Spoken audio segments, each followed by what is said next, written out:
नहमदुहु व नुसल्ली अला रसूलिहिल करीम अम्मा बाद फ़अऊज़ु बिल्लाहि मिनश्शैतानिर्रजीम बिस्मिल्लाहिर्रहमानिर्रहीम। मोहतरम नाज़रीन, अस्सलामु अलैकुम व रहमतुल्लाहि व बरकातुहू। उम्मीद है आप सब खैरियत से होंगे।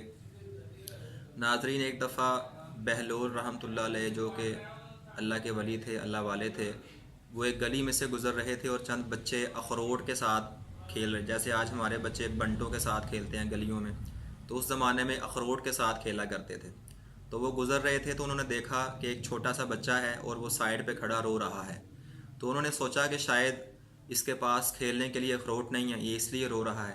तो वो बैठ गए और बच्चे के सर पे हाथ रखा और कहा, बेटा तुम रो ना, मैं तुम्हें अखरोट ले देता हूँ।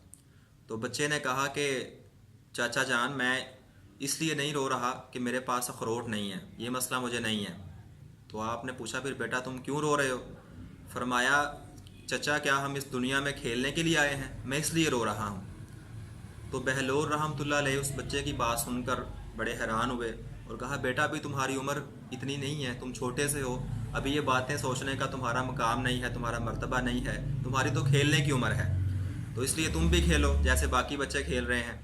तो वो कहने लगे, चचा जान आप मुझे धोखा ना दें, आप मुझे धोखा ना दें। मैंने अपनी माँ को देखा है, जब वो सुबह खाना तैयार करती है, नाश्ता तैयार करती है, और उसके लिए वो जब आग भड़काती है तो आग को तेज़ करने के लिए, आग को भड़काने के लिए वो पहले छोटी लकड़ियाँ अपने चूल्हे में डालती है।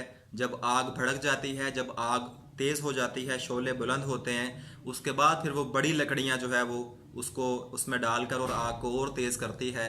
तो मुझे भी इस बात का डर है, इस बात का खौफ है कि जब क़यामत के दिन अल्लाह जहन्नुम को भड़काएगा तो ऐसा ना हो कि पहले छोटों को, जिनकी जो है वो उम्र थोड़ी है, पहले उनको डालकर जहन्नम को भड़काए और बाद में जो है बड़ी उम्र वालों को, बड़े लोगों को उसमें डाले।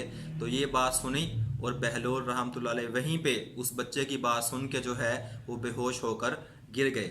तो नाजरीन, ये वो बच्चे थे, ये जो बच्चा बहलोल के साथ बात कर रहा था, ये वो बच्चा था कि जिनकी माओं ने जो है अपने बच्चों को वक़्त दिया, अपने बच्चों को टाइम दिया और उनको सिखलाया, उनको दीन सिखलाया, उनको ज़िंदगी का मकसद सिखलाया।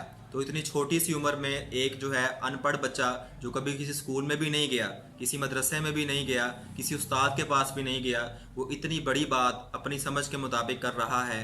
तो इसके पीछे क्या है? माँ बाप की तरबियत है, माँ बाप की परवरिश है।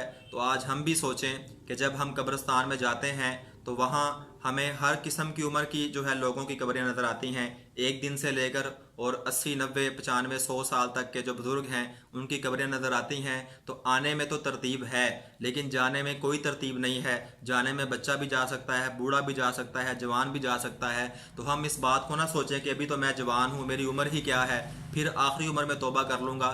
अगर मुझे आखिरी वक्त तक मौका ही ना मिला, अगर मुझे इतनी लंबी उम्र मिली ही ना, मुझे जवानी में ही अल्लाह ने उठा लिया, तो बताएं हम आखिर अपने अल्लाह को क्या जवाब देंगे? अपने रब के हुजूर हम किस मुंह से जाएंगे? तो इसलिए आज हम सोचें कि हमारी ज़िंदगी का रुख किस तरफ है। हम क्या अपनी ज़िंदगी अल्लाह को राज़ी करने के जो काम हैं उनके मुताबिक गुजार रहे हैं, या अल्लाह को नाराज़ करने के काम वो हम कर रहे हैं? तो आज का यही पैगाम है कि हम सोचें। कोई जवान है वो भी सोचे, कोई बूढ़ा है वो भी सोचे, कोई लड़कपन में है वो भी इस तरफ तवज्जो दे कि हम अपनी ज़िंदगी किस रुख पर लेकर जा रहे हैं। अल्लाह हम सबको जो है वो समझ की और अमल की तौफीक अता फरमाए। अपना ख्याल रखिएगा। अस्सलामु अलैकुम व रहमतुल्लाहि व बरकातुहू।